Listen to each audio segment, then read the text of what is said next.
absente, mais j'aimerais quand même savoir, est-ce que votre rentrée s'est-elle bien passée? Tu sais quoi? Me parle pas. Oh, mais faut pas prendre la mouche comme ça. Ça peut vous rassurer, les livres aussi, ils ont leur rentrée.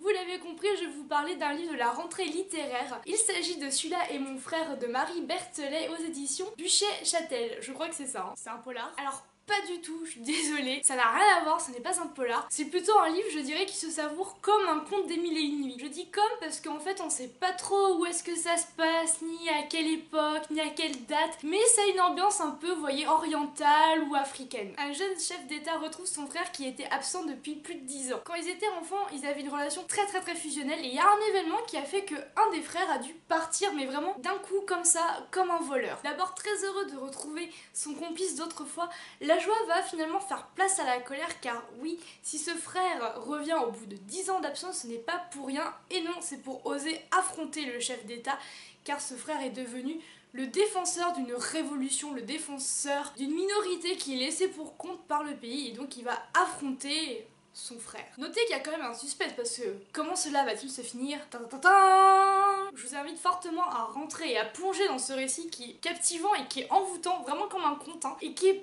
pas sans rappeler la relation Ramsès-Moïse, vous voyez un peu?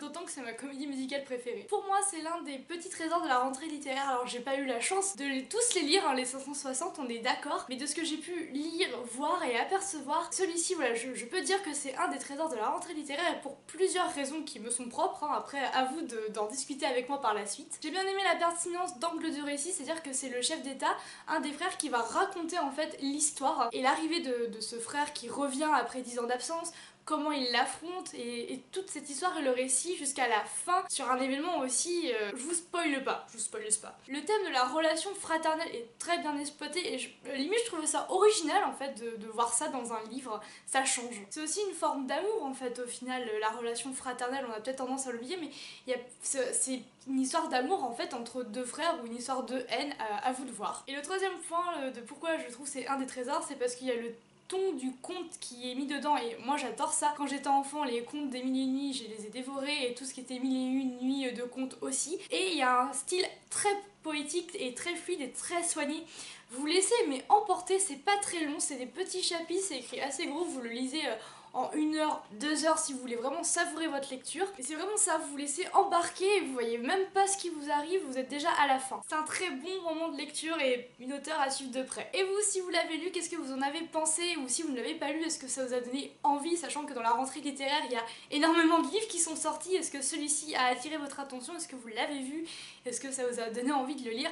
N'hésitez pas à discuter avec moi, comme d'habitude, vous le savez, ça me fait super plaisir, d'autant que ça fait très longtemps que je n'ai pas fait de vidéo, que je n'ai pas parlé avec vous. Et vous me manquez un peu, hein? Si. En attendant, je vous souhaite de très bonnes lectures et même de très bonnes découvertes, pourquoi pas pour la rentrée littéraire, mais il n'y a pas seulement que ça. Je vous souhaite encore une bonne rentrée, même si c'est un petit peu en retard, mais en tout cas j'espère une bonne année pour ceux qui ont commencé une nouvelle année scolaire. Je vous dis à très bientôt et je vous fais de gros bisous.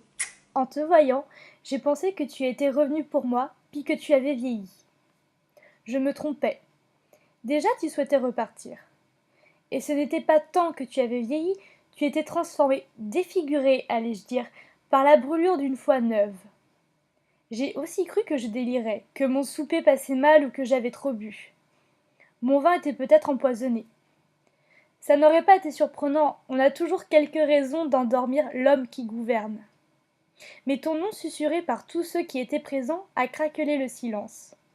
J'ai compris que je n'étais pas le seul à te voir, que c'était vrai, que c'était toi.